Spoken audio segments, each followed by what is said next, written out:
Hello everyone. Today we have a movement in front of us which comes from an interclock clock.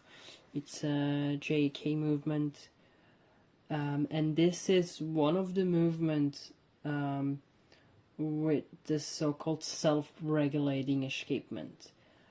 Now you're probably wondering, self-regulating, how does that work? And then first of all have to tell you this is not a clock that regulates itself in the case of being like running too slow or too fast. No, this basically regulates the beat error to 0. So in a clock, when we regulate the beat error of a clock, we expect the movement to be level, which is not always the case. For example, when I mount this movement back into the case, it is perfectly possible that it is not going to be level anymore.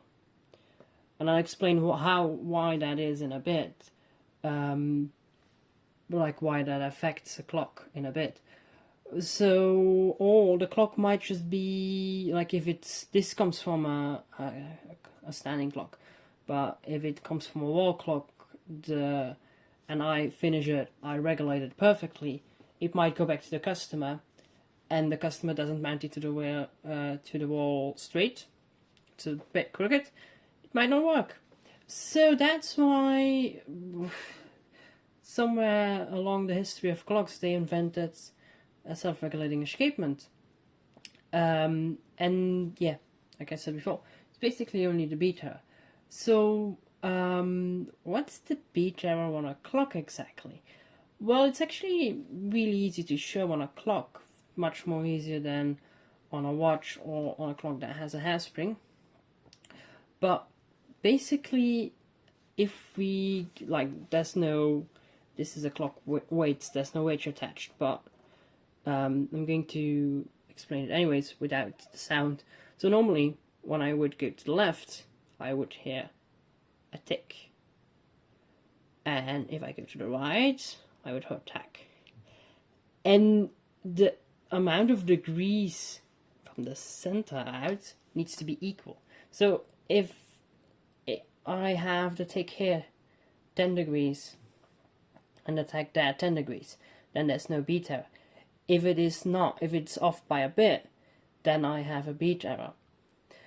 But the thing is, I can regulate it perfectly, but the moment, like I told earlier, it's this, I have introduced the beat error.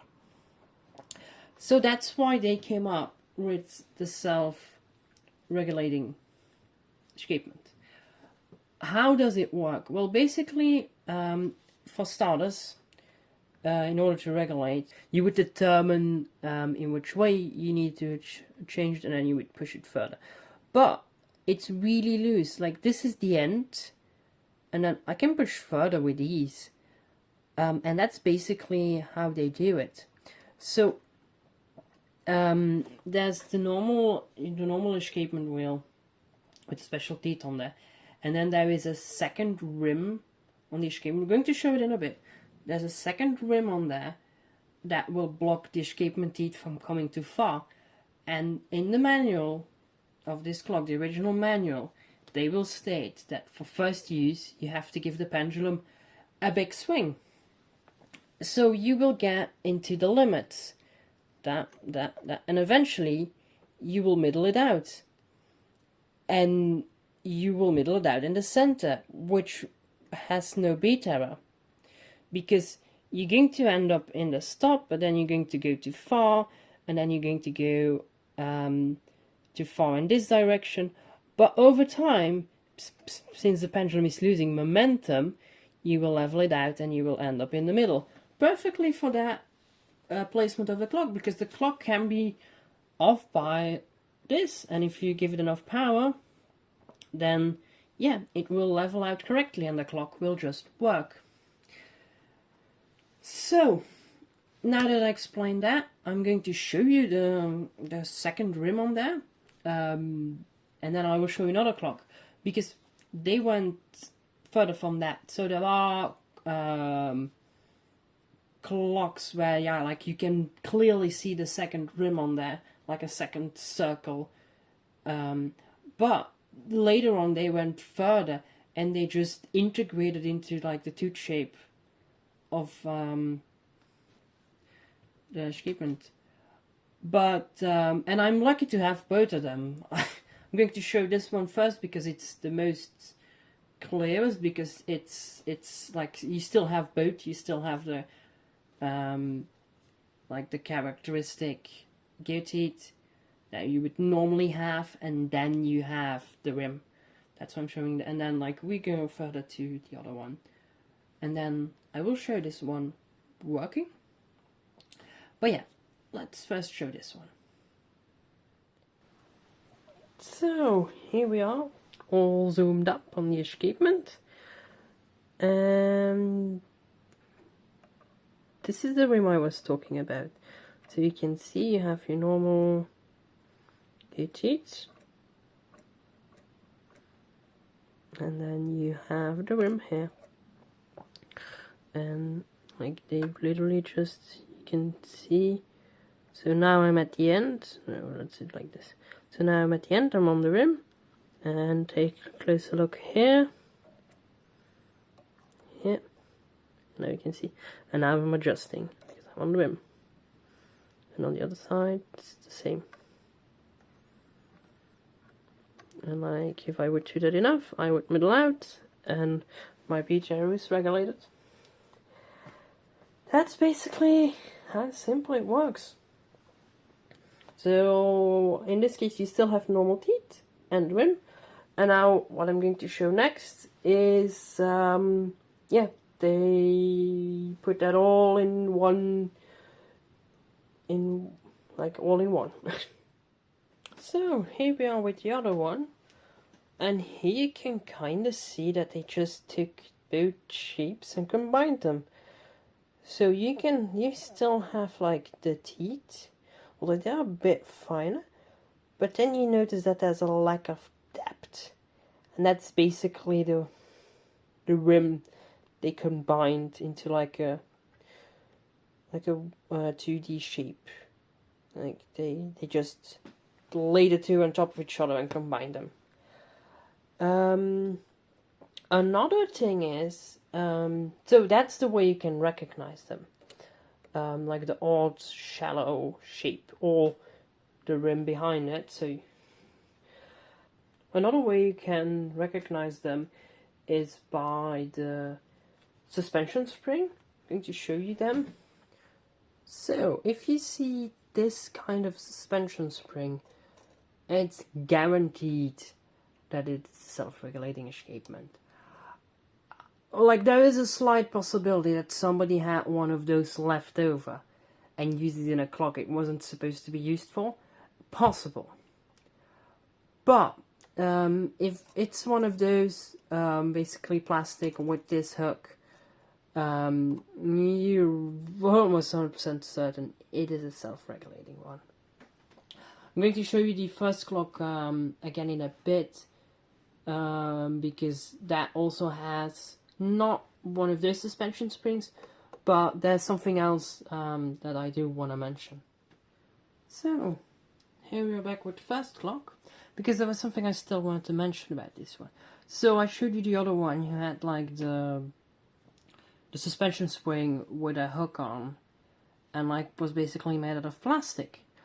But like you can see here we have a very standard suspension spring. However, you can see that there is something extra on here, and this is basically a limiter. So imagine the client comes home with this and gives it a really good rack. Then those actually on this side, those bars are actually going to limit the movement. So instead of having like the full weight of the pendulum hammering onto the escapement wheel, the escapement gear, we have it hitting this. And since, yeah, I kind of assume that it gets dampened a bit too because it's a spring. But it's basically like it's hitting like the metal part, like not the bendy part, like the sturdy metal part. But yeah, that's one other way you can recognize it. If it has a limiter on this there. I've never seen a limiter like this on a clock that's not self-regulating. So yeah, that was all I wanted to show you. So now up to the test bench, and I will show it working. So here we are on the test stand. So what I'm going to do is I'm going to grab the pendulum and I'm going to deliberately pull it all the way to the left, so that I deliberately mess up the beat. Like I introduce a big beater basically, and then I'm going to give it a swing, and then I'll show you like how it moves. Basically, the pendulum leader in perspective to the Ensha. So yeah, so now all the way to the left, and I'm going to release it. So now we have introduced a big beater, and now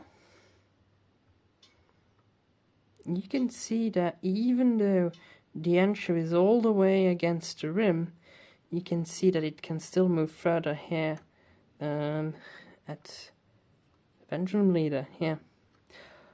And over time, the extra movement is getting smaller and smaller.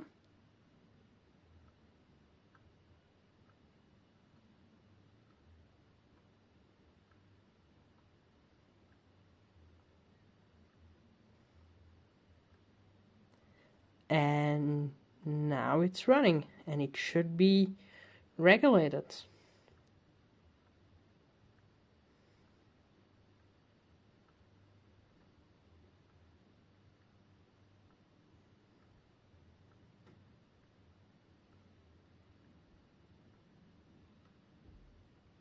So as you can see now, it just stops on the rim, and the pendulum leader doesn't move anymore because it's in the right position. It has equalized itself. So let's get back down. So that's how a self-regulating escapement works, in a clock at least. I don't know of any self-regulating escapements in a watch or a hairspring clock. But yeah, I hope you liked the video, and I will see you in the next one. Bye bye.